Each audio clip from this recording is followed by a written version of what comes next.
Timu ya mubira wa maguru ya Legend ni hotete timu ya Gathuthuma bao 2-0 kuhetukira mikwanjo ya penalty ligi-ini ya mutira iria ithakiirwo kihaaro-ini gia thukuru wa Kiamaina.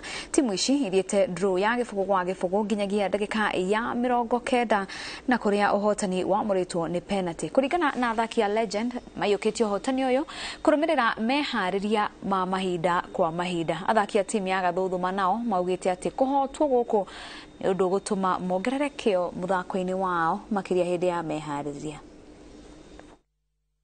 Game yuma njega mweshimiwa Bosco ni atutsapotete na njira nene na masambikire ndona ni mekinyetie na undu tukakenera muno tukamuria athina mbere uguo kunyitirira mbeu njithi kuona ati mithako ni ukirite Kirinyaga na njira nene. Mithako eno ni koreto ituigite twi bize muno twita ayuthi ingi ni kuona maroka guku matirahuthira madawa cia kurebia ona ni irakirie nginya job opportunities kwi atumia angi kana youth yangi andu akuru hani turaita Legends ni turenda tuthina mbere guthaka nao nigetha andu amathia na kureja kunywa njohi na kunywa fangi moke mathake na ithwe noko ni twakena muno na ndu nginya kuhotana muthenya wa umuthi.